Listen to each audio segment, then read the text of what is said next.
11 मार्च को रिलीज हुई सिनेमा घरों में छाई द कश्मीर फाइल। इसी कश्मीर फाइल मूवी के जरिए तमाम उन जुल्मों को फिर से हरा कर दिया है, या फिर यूं कहूं कि उनके दुखों को, उन पुरानी खौफनाक यादों को फिर से सभी की आंखों के सामने लाकर रख दिया है। नमस्कार, मेरा नाम है दीपा राणा और आप देखना शुरू कर चुके हैं हिंदुस्तान तहलका द कश्मीर फाइल। इस मूवी को लेकर आज भी सिनेमा घरों में हाउसफुल है, लोग टिकट के लिए लाइन लगाकर खड़े हैं। और उसके अलग दूसरी तरफ अगर देखा जाए तो काफी राजनीतिक गलियारों में भी शोर सुनाई दे रहा है। कोई बीजेपी पर वार कर रहा है तो बीजेपी कांग्रेस पर वार कर रही है। लेकिन क्या कश्मीरी पंडितों पर राजनीति होनी चाहिए, ये एक बड़ा सवाल है। आज की मेरी चर्चा में कश्मीरी पंडित मौजूद है, राकेश हांडू जी, जो सामाजिक कार्यकर्ता भी है और लगातार कश्मीर के मुद्दों पर अपनी आवाज को उठाते भी रहे हैं। और राकेश हांडू से बात करने का सबसे बड़ा मकसद मेरा यही है कि कश्मीर फाइल जो सिर्फ और सिर्फ कश्मीरी पंडितों के ऊपर है, तो कश्मीरी पंडित से बात करना ज्यादा जरूरी है। राकेश जी, राजनीतिक गलियारों में जो शोर है द कश्मीर फाइल्स को लेकर, कश्मीरी पंडितों को ऐसा लग रहा है कि मानो टारगेट किया जा रहा है, मुद्दा बना दिया है, क्या कहेंगे इस पर? दीपा जी, सबसे पहले मैं आपका बहुत बहुत धन्यवाद करता हूँ। मेरा वाकई में मतलब जैसे आप मेरा इंटरव्यू आपने कुछ टाइम पहले भी लिया था, मेरे से लोग सवाल पूछते, आपने भी पूछा था आपने कश्मीर फाइल्स देखी क्या? आप बिलीव मानेंगे, मैं इसलिए नहीं जा रहा हूँ कि मेरे हाथ पैर कांप रहे हैं, क्योंकि ये दृश्य सारे मैं ऑलमोस्ट अपनी आंखों से देख चुका हूँ। ये एक बात वही है जो मेरे जख्म है 32 साल के मेरे दिल में, दिमाग में, वो शायद ऊपर से नमक डालने वाली और मिर्ची डालने वाली बात होगी। आपने बिल्कुल सही सवाल उठाया, बिल्कुल सही, जो शायद आप किसी मीडिया वाले ने, मीडिया वालों को तो आजकल बस टीआरपी के लिए तो वो आप देख ही रहे होंगे, सारे मीडिया चैनल एक ही चीज़ में लगे हैं। यही मीडिया चैनल पिछले इतने सालों से देख रहे थे, एक्सेप्ट सुधीर चौधरी, जिनका मैं बहुत बहुत आभारी हूँ, जो जी न्यूज़ के एडिटर हैं, जिन्होंने हमारे मुद्दे काफ़ी टाइम से उठाए भी हैं। उनको मैं अपने समाज की तरफ से बिल्कुल आभारी हूँ। अब हम मुद्दे की बात पे आते हैं। मुझे सब कुछ ना, ये सारा जो अभी ड्रामेबाजी हो रही है, मैंने आपके पिछले इंटरव्यू में भी बोला, 4 दिन की चांदनी फिर सुहानी रात। ये चीज़ ऐसा नहीं है कि पहली बार, मैं तो देखो मैं डिस्क्रेडिट भी नहीं करूँगा, मैंने आपके पिछले वाले बाइट में भी, इंटरव्यू में भी यही बोला था। हमारे लिए 32 साल के बाद में अगर कोई सर्वाइवर है और जिसने हमारे मुद्दे आज देश की 130 करोड़ जनता के सामने रखे हैं, वो है विवेक अग्निहोत्री जी, इसमें कोई दो राय नहीं। लेकिन सवाल वही आता है, इसके बाद क्या है? मैं आपको कुछ एग्जाम्पल दूंगा, इसके पीछे एक बैकग्राउंड है। मुझे याद है जब पलायन हो रहा था, आपने देखा होगा, आपको भी अब समझ आई होगी, तो उस टाइम पे मुझे सवाल ये फारूक अब्दुल्ला साहब से करना चाहता हूँ मैं, कि आप ये पहले देश को बताइए कि 19 जनवरी को आपने रिज़ाइन देकर लंदन क्यों भाग गए? ऐसा क्या हुआ था उस टाइम पे कि आपने 19 तारीख को हमें इन्हीं उग्रवादियों के सामने छोड़ दिया था, मरने के लिए, लुटने के लिए, बर्बाद होने के लिए? आप क्यों भागे? आप तो हमारे चीफ मिनिस्टर हैं। मैं बीजेपी या कांग्रेस या सेंटर की सरकार से तो सवाल बाद में पूछता हूँ। मैं सबसे पहले फारूक अब्दुल्ला साहब से ये सवाल पूछना चाहूँगा। दूसरा, अभी आपको मैं दिखाता हूँ, सुनाता हूँ मैं, वहाँ पे हमारे पुलिस के हेड थे मिस्टर वेद, उनका एक स्टेटमेंट ऑफिशियल आया है जो काफ़ी चैनल्स पे अभी वायरल हो रहा है। उन्होंने ओपनली बोला है कि क्या बोलते हैं इसको, 70 से 80 खूंखार आतंकवादी 18 जनवरी तक पहले छोड़ दिए गए थे इसी सरकार ने, और उसके बाद में हमारे क्या बोलते हैं फारूक साहब इंग्लैंड चले गए थे। पहले तो ये इस बात का जवाब दे दें लोगों को।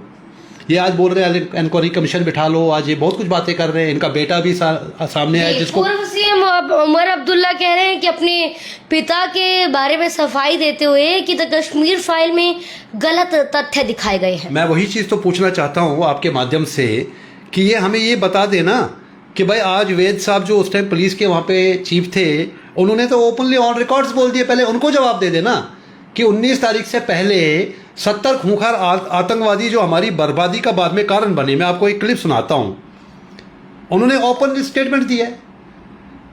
इससे ज़्यादा प्रमाण को क्या देना चाहिए?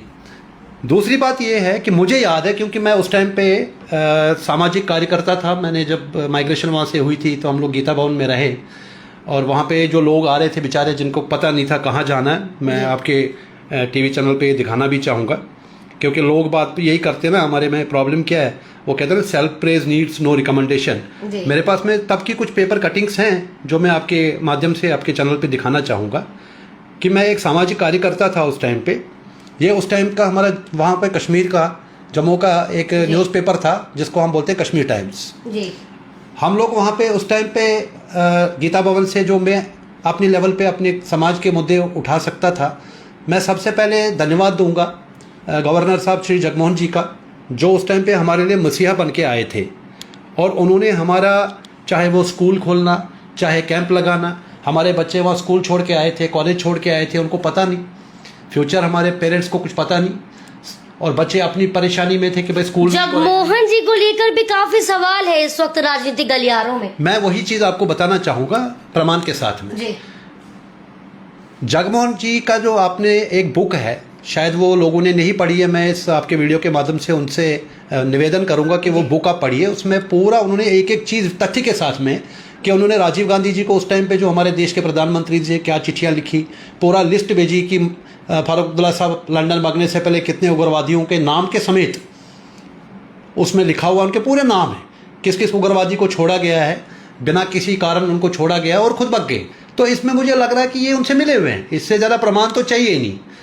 जगमोहन जी का खुद का स्टेटमेंट है। जगमोहन जी को सबसे पहले मेरा सवाल ये है फारूक अब्दुल्ला साहब से और उमर अब्दुल्ला साहब से कि जगमोहन जी को क्यों भेजा वहाँ पे? जगमोहन जी को इसलिए भेजा कि आप भाग गए रातों रात। और जगमोहन जी का जो ट्रैक रिकॉर्ड है, आज हम वैष्णो देवी जाते हैं, आज जो श्राइन बोर्ड है वहाँ पे वो जगमोहन जी ने बनवाया, जम्मू में बहु फोर्ट है वो जगमोहन ने। तो वो एक एडमिनिस्ट्रेटर थे, उन्होंने कश्मीर, जम्मू कश्मीर में अच्छे काम किए थे, तो उनको मतलब मुसलमान हो, सरदार हो, पंडित हो, लाइक करते थे। He was the best administrator. तब तो कुछ हुआ नहीं जब जगमोहन जी थे वहाँ पे। जब जगमोहन जी पहले टर्न में गए थे, तब के टर्न के ऊपर क्यों नहीं सवाल उठा रहे हैं? और जब ये 19 जनवरी को भाग गए, जगमोहन जी का खुद का स्टेटमेंट है, ऑन रिकॉर्ड से आप गूगल कीजिए कि मेरे को जब वीपी सिंह जी का फ़ोन आया, मेरे घर पे मेरी वाइफ थी, मुझे इन्फॉर्मेशन आई कि मुझे इमीडिएटली जाना है। मैं जब लैंड किया जम्मू में, क्योंकि वेदर कश्मीर का ख़राब था, उसके बाद जब मैं 21 तारीख को वहाँ पहुँचा, बोले उनका पहला ऑन रिकॉर्ड स्टेटमेंट है कि जब मैं यहाँ से क्या बोलते हैं इसको, एयरपोर्ट से अपने राजभवन गया, राजभवन में आधे पूरे रास्ते में उनको ये लगा जिस कश्मीर से मैं गवर्नर रह चुका हूँ, इतनी शांति थी यहाँ पे, इतना कुछ क्राइम नहीं था या बाकी चीज़ें नहीं थी, तो मैं तो ऐसे लग रहा है कि यहाँ पे तो मैं किसी बैटलफील्ड में आया हूँ, किसी वॉर जोन में आया हूँ। उनका स्टेटमेंट है ऑन रिकॉर्ड, आप गूगल कीजिए। उन्होंने उसके बाद में कश्मीरी पंडितों का कब निकाला मुझे नहीं समझ आए। जी, जो हमारा मैं एक चीज पूछना चाहूंगी आपसे, 1990 में जब अपने ही घर से बाहर जाकर रिफ्यूजी कहलवाना पड़ा खुद को कश्मीरी पंडितों को, उस वक्त राकेश हांडू की क्या उम्र थी? मेरी उम्र थी 22 साल। 22 साल, यानी कि हर एक चीज आपको याद है। इसीलिए मैं अपने नौजवानों से भी शेयर करना चाहता हूँ, क्योंकि मैंने उस टाइम पे फिर क्या हुआ मैं बताता हूँ आपको। मैं थोड़ा सा सामाजिक कार्यकर्ता था, वहाँ पे लोगों की मदद करता था जो भी मेरे से बस हो सके, क्योंकि त्रासदी ऐसी मची थी, किसी को कुछ पता नहीं था जाना कहाँ है, लोग टेंटों में मर रहे हैं, सांप बिच्छुओं की वजह से कई लोग हमारे गए हैं, उनकी तो लिस्ट में नाम नहीं है, वो बेचारे ना तो शहीदों की लिस्ट में आते हैं, उनके परिवार वाले, उनके घर वाले जाएँ। बच्चों वहाँ पे तूफ़ान में बारिशें पड़ रही हैं, वो दृश्य मेरे आंखों के सामने अभी भी आ रहे हैं, इसलिए मैं पिक्चर नहीं देख रहा हूँ कि मेरा कलेजा फट के आ जाएगा बाहर। उसके बाद क्या हुआ कि जब जगमोहन जी वहाँ पर पहुँचे, एडमिनिस्ट्रेशन ख़त्म थी, आपको यकीन नहीं होगा, वहाँ पे पाकिस्तान की करेंसी चल रही थी, वहाँ पे पाकिस्तान का स्टैंडर्ड टाइम, क्योंकि पाकिस्तान दिखाया भी गया है। हाँ, पाकिस्तान और इंडिया का जो टाइम है आधे घंटे का डिफरेंस है जी। तो हमें, क्योंकि हम उस टाइम पे एक्टिव थे, तो जब वो लाचार हो गए सिक्योरिटी फोर्सेज वहाँ पे, वहाँ के लोग तो उनके साथ थे। अब जो कश्मीरी पंडित बेचारा कुछ तो भाग गए थे, कुछ जैसे नहीं भाग पा रहे थे या कुछ उसके बाद निकले, क्योंकि माइग्रेशन का प्रोसेस तो फिर सालों चला। तो हमें वहाँ पे ऑफ़र दी गई कि क्या आप आओगे सिक्योरिटी फोर्सेस की मदद करने के लिए। जैसे आपने बोला, मेरी उम्र 22 साल की थी, खून गर्म था, सब कुछ देखा था अपनी आंखों से, घर से बेघर हो गए थे, उजड़ गई थी, हमारा चमन उजड़ गया था, हमें पता नहीं था जाना कहाँ है। तो मैंने एक टीम थी मेरे साथ में, तो हमें कश्मीर लाया गया। आप बिलीव नहीं करोगे, हमने वहाँ एंटी मिलिटेंसी ऑपरेशंस में काम किया, और जब जगमोहन जी वहाँ पे थे तो हमारा काम क्या होता था वहाँ पे? हमारा काम ये होता था, क्योंकि लोकल कुछ उनको पता नहीं, एडमिनिस्ट्रेशन खत्म है, चौक है ना, पुलिस उनका साथ दे रही है, जम्मू कश्मीर पुलिस, क्योंकि जम्मू कश्मीर पुलिस की भी यही बेचारों की नाराज़गी है, जो मिस्टर वेद ने अभी बोला है। जब उनके पकड़े हुए उनकी मेहनत पे आप पानी फेर रहे हो, 19 जनवरी से पहले आप उनकी मेहनत पे उनको डिमोरलाइज कर रहे हो, 70 उग्रवादी, खूंखार उग्रवादी जो पाकिस्तान से ट्रेन करके आए, आप उनको छोड़ रहे हो, तो उन्होंने सरेंडर कर दिया था ऑलमोस्ट। आप बिलीव नहीं करोगे, हमें जब हम ऑपरेशन में जाते थे, वही पुलिस वाले जाके, जैसे मान लीजिए मैंने मंकी कैप पहना हुआ है और मैं जिप्सी में हूँ, कहीं ऑपरेशन चल रहा है, सर्च चल रहा है, वो मंजर आज भी मेरी आंखों के सामने। हमारे खिड़की खटकाई जाती थी ये देखने के लिए कि ये कौन है। उसके बाद आपको दीपा जी, आपको यकीन नहीं होगा, मेरा क्योंकि काफ़ी हाईलाइट हो चुका था जम्मू में, तो मैं ऑलरेडी हिट लिस्ट में था। जब एंटी मिलिटेंसी ऑपरेशन में मैं एक बार मैंने सोचा चलो मैं एक काम करता हूँ, मेरे को इससे बढ़िया मौका नहीं मिलेगा। मैं रात के अंधेरे में अपने मोहल्ले में गया था, रैनावारी में, ये सोच के कि मैं सामान निकालूंगा। आप बिलीव करोगे दीपा जी, मैं जब अपने घर में गया, हमारा बहुत बड़ा मकान था, कोई हमारे 15 फैमिलीज थी वहाँ पे, परिवार जो जिनका वो टोटल मकान था, जिसमें से 5 परिवार वहाँ पे रह रहे थे, 12-13 परिवार ऐसे थे जो बेचारे 50s में, 60s में, 70s में, क्योंकि ये हमारा 7वां माइग्रेशन था, निकल चुके थे, बाहर सेटल हो चुके थे। जब मैं घर गया तो मैं ना हथौड़े लेके गया था कि मैं ताले तोड़ूंगा और मैं नए ताले। एक बात पूछना चाहूंगी, 7वां माइग्रेशन था, हाँ। यानी कि 1990 कोई पहला माइग्रेशन, उससे पहले जो माइग्रेशन हुए, क्या उस वक्त भी मंजर इसी तरीके का था? स्टोरी तो मैडम वही है हमारी। अगर 5 साल की आप हिस्ट्री उठा के देख लो, ये 7वां माइग्रेशन था। शायद लोगों को पता नहीं इस बात का, मैं आपके माध्यम से शेयर करना चाहता हूँ। उसके बाद आप सुनिए मैं क्या बोल रहा हूँ आपको। ये लोग बोल रहे हैं ना कि, इसका मैं प्रमाण देता हूँ आपको, ये लोग बोल रहे हैं ना कि लोकल्स नहीं थे, मोहल्ले वाले नहीं थे। मैं आपको उदाहरण देता हूँ, जो मेरे साथ उठते थे बैठते थे। जब मैं अपने घर में गया तो मेरे को था कि चलो मैं मौका मिल रहा है मुझे, मैं सिक्योरिटी फोर्सेस के साथ हूँ, इससे बढ़िया मौका नहीं है तो मैं कुछ सामान निकालूंगा। आप बिलीव नहीं करोगे, मैं टॉर्च लाइट लेके गया, सर्च लाइट लेके, रात के 2:30 बजे रैनावारी में। हमारे घर तक गाड़ी ट्रक नहीं जाता था, तो हम पैदल पैदल गए। एक नविद्यार करके बोलते, वहाँ एक पुल है, पुल के ऊपर ट्रक नहीं जाता, तो वहाँ से हम लोग पैदल पैदल आए। जब मैंने मंजर वहाँ पे देखा, मैं 1 घंटा सड़क पे बेहोश हो गया। तो मेरे साथ जो बाकी सिक्योरिटी फोर्सेस थे, उन्होंने उठाया, पानी वानी पिलाया। तो मैंने देखा कि मेरे घर में जो सामान है, सामान में जो ट्रंक है, ट्रंक के पीछे कब्जे निकाले गए, ताला आगे लगा, पूरी लूट। और सबसे बड़ी हैरानगी की जो मैं आपके साथ शेयर करना चाहूँगा कि जो हमारे ऑलरेडी मेरे कजिन्स वगैरह जो पिछले मतलब 50s से 60s से 70s से निकल, उनके मकान की प्रॉपर्टी वहाँ पे थी, ताले लगे थे, वो ताले नहीं खोले गए। इससे बड़ा प्रमाण क्या है कि हमको तो अपनों ने डुबाया, गैरों में कहाँ दम था, हमारी किश्ती डूबी। तो इसका मतलब मेरे घर को उसी आदमी ने लूटा है जो मेरे घर आता जाता था जी। उसके बाद में नेक्स्ट डे जब एफआईआर करने गया थाने में, आप बिलीव नहीं करोगे, एसएचओ ने एफआईआर लेने से मना कर। रीजन बोलते जी आप रात को गए थे, आपने पूरा सामान निकाल दिया है। मैंने बोला मेरे साथ सिक्योरिटी फोर्सेस थी, ये बंदे थे मेरे साथ, इनसे पूछिए कौन सा सामान है वहाँ पे जो निकालूंगा। बोले आपके खिलाफ तो सुबह 10 लोग आए थे आपके मोहल्ले के, उन्होंने देखा रात को वहाँ पे कोई ठोक बजाई हो रही है, उन्होंने आपके बारे में रिपोर्ट लिखवाई है। आपके मतलब कि इनका हंडू परिवार का कोई रात को आया था 2:30 बजे, उसने सामान निकाल दिया। ये लुटेरों ने मेरे से पहले एफआईआर कर दी थी वहाँ पे रजिस्टर। इससे बड़ा प्रूफ क्या दे सकता हूँ कि वहाँ पे लोकल्स इन्वॉल्व नहीं थे? इससे बड़ा प्रमाण दे सकता है कोई? उसके बाद बताऊँगा आपको, जगमोहन अगर वहाँ रहते और 6 महीने, मैं आपको गारंटी दे रहा हूँ क्योंकि मैंने खुद अपनी आंखों से देखा है कि वहाँ का कंट्रोल जो आज, उस टाइम जो बीज बोया जा रहा था फारूक अब्दुल्ला द्वारा, मैं दोबारा रिपीट कर रहा हूँ, वो बीज की जड़ें अगर टाइम उखाड़ी जाती, आज ये पेड़ नहीं बनता, आज ये दरख्त नहीं पड़ता, जिसके लिए आज सारी पॉलिटिकल पार्टियाँ एक दूसरे के ऊपर ब्लेम गेम कर रही है। मैं आपको ऑडियो दिखाता हूँ, वीडियो दिखाता हूँ। मैडम हम सुप्रीम कोर्ट ऑफ इंडिया में गए, हमने बोला कि हमारा जो ये बिटकराटे जैसे और यासीन मैसेज जैसे कई आज की डेट में पार्षद बने हुए, वहाँ पे कई लोग 100 चूहे खा के बिल्ली हज को चली है। वहाँ के लोग बोलते हैं कि हमने क्या गलती की, हमने बंदूक नहीं उठाया। आज इनको सिक्योरिटी है, वहाँ पे इनके पीएसओ हैं, इनको सरकारी बिल्डिंगें दी गई हैं, इनको क्या क्या बेनिफिट नहीं दी गई, उसके लिए कौन जिम्मेवार है? मैं आपको प्रमाण देता हूँ अभी आज की डेट में। एनकरेजमेंट तो सेंट्रल गवर्नमेंट से हुई है, आज भी वहाँ पे हो रही है। हम कितना मर्जी वहाँ पे दोष दे दे लोगों को, इनको तो प्रोसेस ये है कि किसी तरीके से JNK में पावर आना।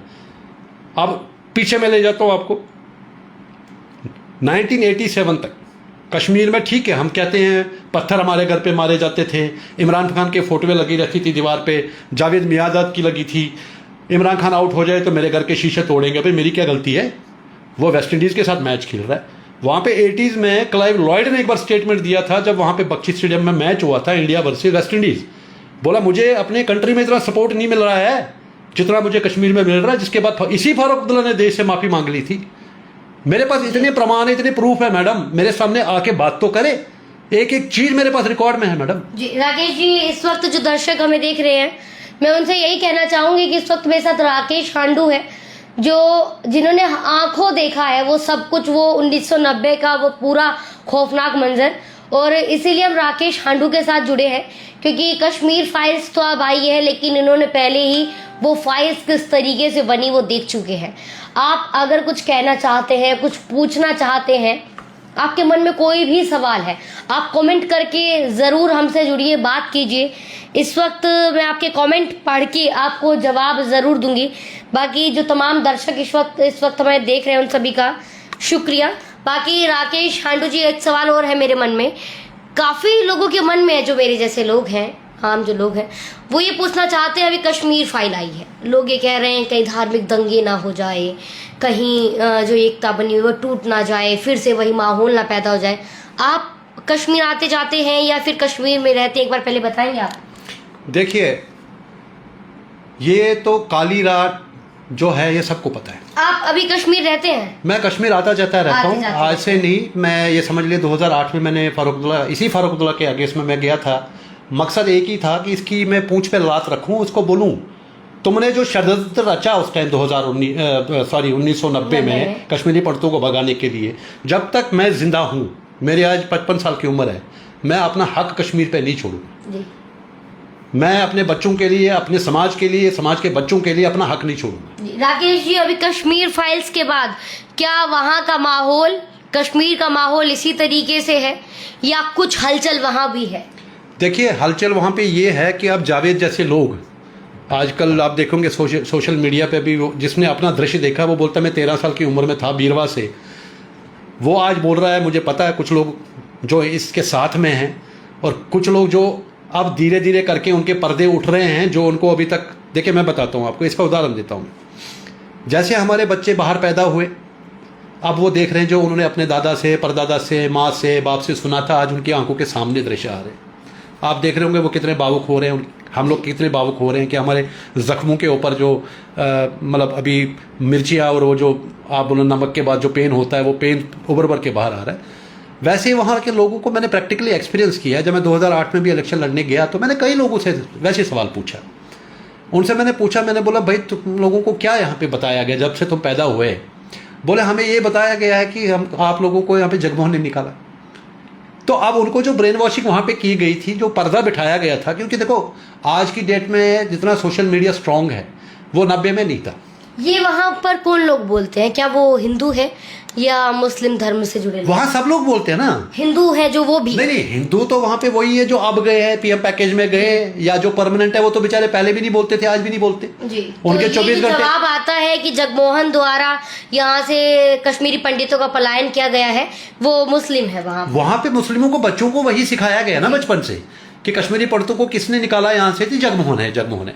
क्योंकि ये पाप जो फारूक अब्दुल्ला ने वहाँ पे जो बीज बो के गया वो लंदन, ये बीज तो बाद में सबने एक ही गुण गाया ना। आप मुझे बताइए, मैं आप एग्जाम्पल देता हूँ, जब तक हम चोर को पकड़ के डंडे नहीं मारते थाने में, वो मानता मैंने चोरी की है? बिल्कुल।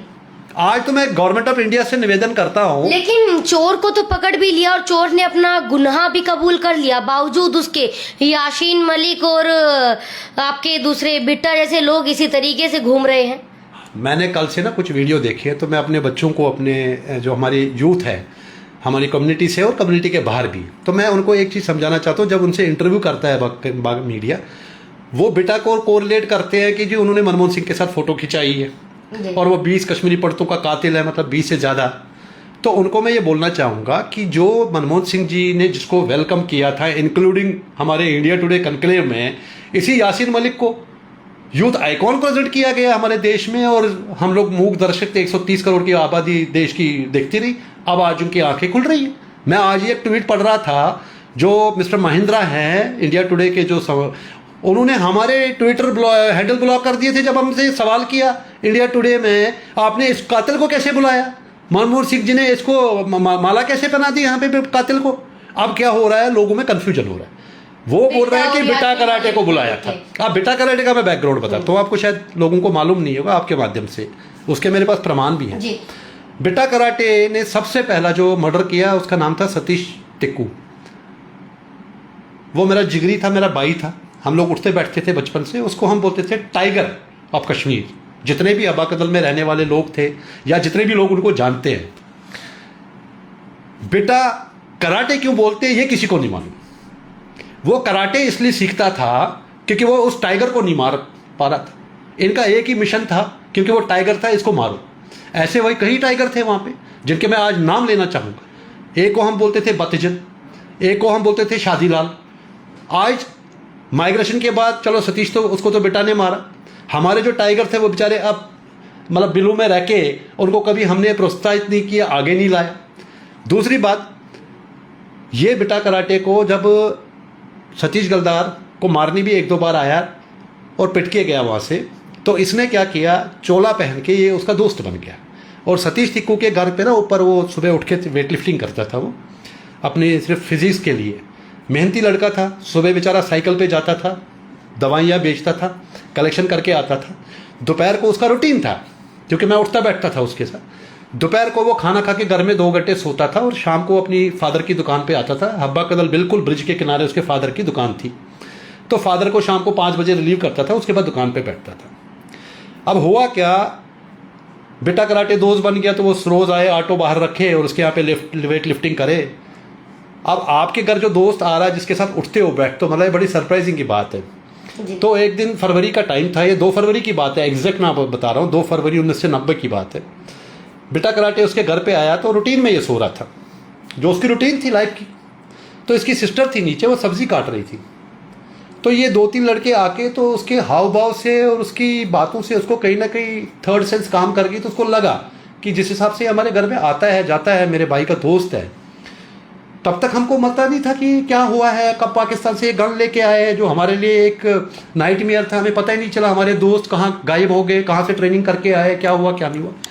तो कैजुअली जब वो नीचे उतरा, एज रूटीन दुकान पे जाने लग गया, तो पीछे से उसकी बहन के दिल से आवाज़ निकल गई, सतीश बाहर मत जा। तो वो एज यूजुअल जिसको पता है मुझे दुकान पे जाना, मैं रोज़ जाता हूँ, क्या दिक्कत है ऐसी। तो वो आप बाहर निकला, तो बहन ने पीछे से आवाज़ दे दी। वो निकला, शेर था, फेरन पहना हुआ था, हम कश्मीर में पहनते, और एक कांगड़ी होती साथ में। तो बाहर बेटा खड़ा है, इसके साथ 3-4 लोग खड़े हैं गली के नुक्कड़। तो उसने उसको जाके पूछा, मैं बेटा तू घर पे आया था, क्या हाल चाल है, कहाँ गायब था तू, जैसे दोस्त में बात करते। और बेटा ने फेरन उठाया और फायर कर दिया, और वो मरते मरते उस लड़के ने कांगड़ी उठाई और उसके सर पे मारी। और जो उसके साथ में खड़े थे लोग, जो बेटा ने इसमें मतलब कन्फेस किया, और हैरानगी की इस बात की है, शर्म इस बात की है, जो आज लोग बोल रहे हैं कि हमें नहीं पता है, जो जावेद को आज कंडेम कर रहे हैं कि जावेद क्यों आ गया, वो हमें पड़तू से और लोकल यहाँ के नहीं। और बेटा का खुद का आप स्टेटमेंट आप उसको रीड करो। आप बेटा बोलता है कि मैं बिना नकाब के पास जाता था मारने के लिए। तो बाकी लोग क्या कर रहे थे वहाँ पे, तमाशा देख रहे थे। बेटा वो तो बड़ा प्राउडली बोल रहा मीडिया के सामने, जिसको मैं मारने कश्मीरी पंडित को जाता था, मैंने कभी नकाब नहीं पहना, ये फैक्ट है। तो मैं आपके माध्यम से बोलना चाहूँगा, इसमें मुझे कोई शर्म नहीं, मुझे कोई घबराहट नहीं है, दुनिया को पता है। ये सतीश के ब्रदर ने आज तक का जो 2007 में हमने एक प्रोग्राम किया था, जब इस कातिल को छोड़ा गया, तो हमने रमेश टिक्कू को सामने लाया था, जो उसका बड़ा भाई है। उसने प्राउडली बोला, अगर बेटा कराटे को 2000 उस टाइम जब भी उसको अरेस्ट किया बीएसएफ ने, तो हो सकता है कि हमारे हत्थे चढ़ जाते, तो हम उसको तब भी नहीं छोड़ते, उसके बाद भी नहीं छोड़ते, क्योंकि उसने मेरे जिगर के टुकड़े को मारा है, उसने मेरे कश्मीरी पंडितों को मारा है, चुन चुन के मारा है। वो मुजाहिद नहीं था, वो कश्मीरी पंडितों का कातिल है। और आपके माध्यम से मैं देश की अंधी कानून व अंधी सरकार से सवाल पूछना चाहता हूँ कि हमने उसके ऊपर एक प्रोग्राम किया था, अजित राज कोल रूट्स इन कश्मीर, उन्होंने बेचारों ने पहल की थी उस टाइम पे, क्यों नहीं हुई बेटे को सजा। कश्मीरी पंडितों का कातिल आज सारे आम घूम रहा है। उसके बाद कविता ने पार्लियामेंट में ये सवाल उठा कि जिस बंदे के स्टेटमेंट में जज क्या बोलता है, एनडी वानी थे जिसने स्टेटमेंट दिया है, बोलता है इस कातिल के ऊपर जो एफआईआर है उसके मुताबिक अगर हम जजमेंट दे दे तो उसको फांसी से नीचे कोई सज़ा नहीं है, और उसको छोड़ा गया। क्यों? कि जो वहाँ की सरकार है वो इस केस को लड़ना नहीं चाहती है। इससे बड़ी लानत क्या है? ऐसा नहीं है। सुप्रीम कोर्ट ने हमें डिजेक्ट कर दिया मैडम। आज ये रोज जो आपको दिख रहा है, जो आंसू दिख रहे हैं, ये खून के आंसू है। 32 साल में हमें आज भी वही सीन हो रहा है। मेरे से आप लिख के लो, मैं आपको, आप पट्टा मंगा लो अभी बॉन्ड, मेरा 32 साल का एक्सपीरियंस है, और अगले 32 साल भी कुछ कर पाएगी ये सरकारें? कुछ नहीं कर पाएगी। सबसे बड़ा प्रॉब्लम ये हमारा वोट बैंक नहीं है। हम लोग कश्मीरी पंडितों को डिवाइड किया गया है, कई बीजेपी के कतार में है, कई पीडीपी की कतार में है, कई एनसी की कतार में है। आप समझ रहे हैं मेरी बात? दुख इस बात का, इसीलिए मैं आज ओपनली बोल रहा हूं, दिल की बात बोल रहा हूं। मुझे कोई, न मेरा दादा पॉलिटिशियन था, न मेरा बाप, हम भी एक सामान्य परिवार से आए हैं, मेहनत मजदूरी करी है। आज कश्मीरी पंडित का सबसे बड़ा फक्र ये है कि 32 साल में वो, थैंक्स टू बाला साहब, अगर बाला साहब नहीं होते हम भीख मांग रहे होते कि हमारे बच्चे आज इंजीनियरिंग कॉलेजेस में पढ़ लिख के आए, आपके स्कूलों में, आपके कॉलेजेस में रहे। आज भी वो रिजर्वेशन कोटा है।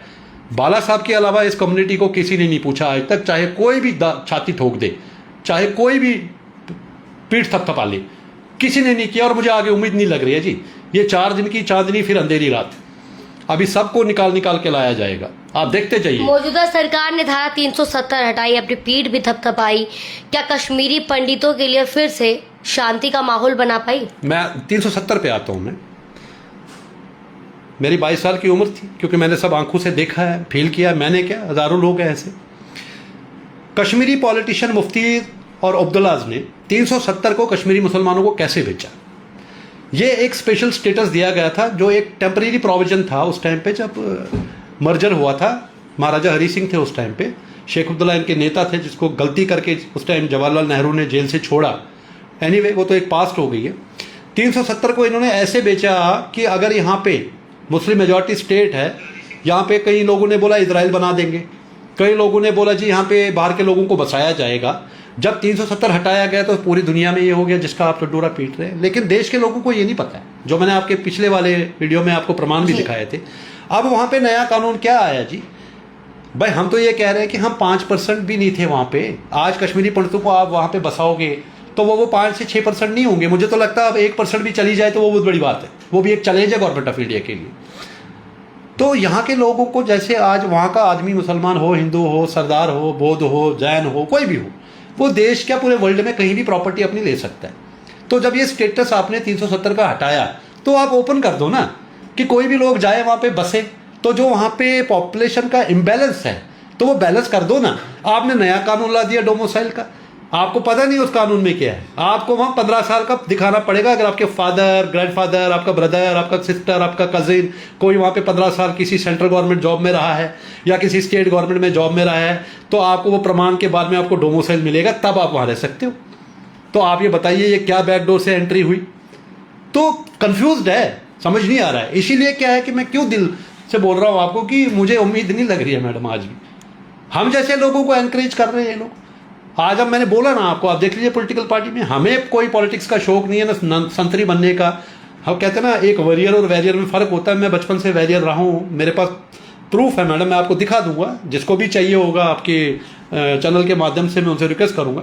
90 से लेके आज तक के मेरे पास प्रमाण हैं, चाहे वो इलेक्शन लड़ना फारूक अब्दुल्ला के अगेंस्ट। आप बिलीव करोगे, बात चाहते जाते एक आपको सुनाता हूँ मैं। जब मैंने 2008 में इलेक्शन लड़ा मैडम, मैं उस टाइम राजस्थान में रहता था। वही जुनून से मैं वापस आया था जम्मू कश्मीर, सब कुछ छोड़ के, कि यार निराशा थी। आप IBN 7 का अगर आप इंटरव्यू भी देखोगे, उसमें आया था Kashmiri pandits have formed a political party. जब हम लोग थक गए, मतलब निराश हो गए, तो हमारे जो बुद्धिजीवी थे उन्होंने बोला चलो हमारी पॉलिटिकल वॉइस नहीं है। तो हम जब लड़ने गए वहाँ पे मैडम, मुझे 10 बंदे चाहिए थे अपनी कॉन्स्टिट्यूंसी से। कोई बंदा सामने नहीं आया क्योंकि हमारा पास थोड़ा सा गल रहा है, क्योंकि मैं मिलिटेंट्स की थ्रेट पे मेरे को JNK पे छोड़ना पड़ गया। एनीवे, मैंने जब वहाँ पे इलेक्शन लड़ा मैडम, मेरे को वहाँ पे दिन में 25 फ़ोन आते थे कि मेरे पास 50 वोट है, मेरे पास 100 वोट। ये इंडस्ट्री चल रही है वहाँ पे। अब आप देख लीजिए, इलेक्शन का माहौल आएगा, आप देखोगे, आप मीडिया आजकल सब कुछ दिखाता है। वहाँ पे दुकानदारी, हॉर्स ट्रेडिंग, ये कैलकुलेशन शुरू हो गई।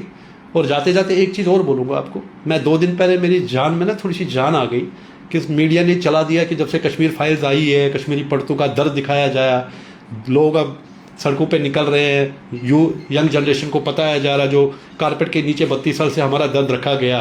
तो अमित शाह जी जा रहे हैं, अमित शाह जी जा रहे हैं। तो मैं बड़ा सुबह से लेकर शाम तक बस काम काज छोड़ के इसी चीज़ में रहा, कुछ बड़ा होने वाला है। वो होता है ना, खोदा पहाड़ और निकला चूहा। वो किसी CRP के वहाँ पे फंक्शन में जा रहे हैं और मैंने कुछ देखा, कुछ ब्रिज विज की कहाँ ओपनिंग कर रहे हैं। उम्मीद क्या थी? उम्मीद थी शायद कुछ बड़ा होने वाला है। जो हमने 370 के बाद सोचा था कुछ बड़ा होने वाला है, छाती ठोक ठोक के पार्लियामेंट में बोला कि पीओके भी ले लेंगे, अपने पहले कश्मीर को तो बचा लो भाई, और कश्मीरी पंडितों के अलावा कश्मीर को कोई नहीं बचा सकता है। मैं आज चैलेंज करके बोल सकता हूँ। आप जाओगे अपना घर बार छोड़ के वहाँ? जब मैं जाऊँगा तभी आपको ले जाऊँगा ना। जब मैं ही वहाँ पे कंफर्टेबल नहीं है, मेरे को लाने के लिए सरकार की कोई पॉलिसी नहीं है, कोई प्रोसीजर नहीं है, तो आप क्या करने जाओगे वहाँ? क्योंकि 370 को हटाया तो पीछे से एक कानून नया ला दिया। अरे तो 370 हटाया, बहुत अच्छी बात है। ये तो हमारे को क्या, पूरे देश को क्या, पूरी दुनिया को ये नहीं पता था कि एक शेर बब्बर आएगा हमारा मोदी साहब, और वो 1 घंटे के अंदर पार्लियामेंट में धज्जियां उड़ा देंगे 370 की। लेकिन उसके बाद क्या हुआ? 370 के पास नया कानून आ गया, वही डिस्करेज, वही एनकरेजमेंट, अपीजिंग पॉलिसी जो कांग्रेस ने 70 साल चलाई, तो ये कौन सी अपीजिंग पॉलिसी नहीं चला दी? एक आपको उदाहरण देता हूँ मैं। लास्ट टाइम हमारे अमित शाह साहब, होम मिनिस्टर साहब कश्मीर गए थे, 4-5 दिन के दौरे थे। एक कांस्टेबल जो बेचारा, मैं देखो, जो शहीद है वो शहीद है, चाहे वो मुसलमान है, सिख है, ईसाई है, कोई भी है, बिहारियों को वहाँ पे मारा गया। तो अमित शाह साहब, एक पुलिस वाला है लोकल वहाँ पे, जो ऑन ऑफ द मतलब ड्यूटी था, उसको मिलिटेंट्स ने गोली मारी, उसको मैं कंडेम करता हूँ। क्या आप वहाँ पे, हमारी जो सरदारनी थी, टीचर थी, और एक जम्मू का एक हमारा हिंदू था, उनको मतलब आइडेंटिटी कार्ड देके उनको लाइन में, जैसे नादीमर्ग में कांड हुआ था, उनको अलग से बुलाया और उनके आइडेंटिटी कार्ड देख के उनको शूट किया गया। क्या उनके घर में आप संवेदना के लिए 5 मिनट चले गए? क्या ये अपीजिंग पॉलिसी नहीं है? हमारे जगती के कुछ अभी लाशें आई हैं वहाँ से, जगती के कुछ जवान कश्मीरी पंडित जिनकी लाशें आई हैं, जिनके घर में रोजी रोटी के लिए वो बेचारे वहाँ गए थे, उनकी लाशें आई हैं वहाँ पे, वो देश का झंडा लिपट के वहाँ से आए। क्या जगती आज तक, मनमोहन सिंह जी की मैं कांग्रेस ही नहीं दोबारा बोल रहा हूँ, अगर आज तक जगती में कोई बड़ा नेता गया है, वो जिसको आज वो बीजेपी वाले या अपोजिशन वाले कुछ भी बोलते, आज की डेट में सोशल मीडिया पे अवेलेबल जो पीएम पैकेज दिया मनमोहन सिंह ने दिया, जो आज कश्मीरी पंडितों को, कुछ परिवारों को 13,000 रुपये दिया जा रहा है, ये भी 500 रुपये से शुरू हुआ था जब मैं गीता भवन में होता था। आप धीरे धीरे धीरे धीरे करके 13,000 आए। आज तक कांग्रेस को के अलावा हमारे लिए कुछ नहीं किया। मैं इक्वली कांग्रेस को ब्लेम भी करता हूँ कि 1987 का जो फारूक अब्दुल्ला राजीव गांधी अकॉर्ड हुआ, आज सईद सलाउद्दीन कौन है आपको नहीं पता होगा। सईद सलाउद्दीन का नाम था मोहम्मद यूसुफ। ये 1987 में जो ये मुस्लिम यूनाइटेड फ्रंट का जो अकॉर्ड हुआ, यासीन मलिक कौन है? ये उसका पोलिंग एजेंट था। इनका गुस्सा कहाँ निकला? पाकिस्तान वेट कर रहा था कि ऐसा कुछ कश्मीर में हो जाए, उनको मौका मिल जाए, तो एंट्री दी है उसको इसी फारूक अब्दुल्ला और राजीव गांधी के अकॉर्ड में। वहाँ से बंदूक आई है, पत्थरबाजी होती थी, पुल जलाए जाते थे, बिल्डिंगें जलाए जाते थे, हमारे घरों पे पत्थर मारे जाते थे। चलो चल रहा था, हम भी चुपचाप अपना सहन रहे थे और अपनी, क्योंकि हम कहाँ जाते हम लोग। लेकिन ये 1987 में जो बंदूक वहाँ पे आई, सईद सलाउद्दीन, यासीन मलिक, बिट कराटे, जो भी मिलिटेंट वहाँ पे हैं, उसके जिम्मेदार कोई नहीं है। एक ही आदमी है जिसका नाम फारूक अब्दुल्ला है, दूसरा आदमी है देश की कांग्रेस, राजीव गांधी। जी, बहुत बहुत शुक्रिया राकेश जी, वो तमाम पहलू जनता के सामने रखने के लिए हमारे माध्यम से। बाकी मैं यही कहना चाहूँगी, 11 मार्च को रिलीज हुई द कश्मीर फाइल ने उन जुल्मों के दस्तावेज एक तरीके से सभी के सामने रखती हैं। जिन लोगों को नहीं भी पता था कि कश्मीरी पंडितों के साथ क्या हुआ, उन्हें भी आज उनका दर्द जो है वो साफ साफ दिखाई दे रहा है। लेकिन सवाल बहुत है, कश्मीरी पंडितों के मन में आज भी कई सारे सवाल हैं। धारा 370 हटी, पीएम पैकेज के तहत बहुत सारी चीज़ें हुई, लेकिन बावजूद उसके क्या जो वो रिफ्यूजी वर्ड वो सुन रहे थे, खुद को रिफ्यूजी उन्हें सुनना पड़ रहा था, क्या वो बंद हुआ? क्या वो वापस अपने घर जा पाए? जिस वक्त 1990 में उन्हें रात के अंधेरों से भागना पड़ा था, परिवार वाले कितने लोग तो ऐसे थे जो उस वक्त मौत के घाट उतार दिए गए, उनका कहीं डाटा भी नहीं आया, नाम भी नहीं आया। क्या उन घरों पर ताले जो जंग खा रहे हैं आज भी, क्या वो ताले टूटे? क्या वो अपने घर वापस जा पाए या फिर आगे जा पाएंगे?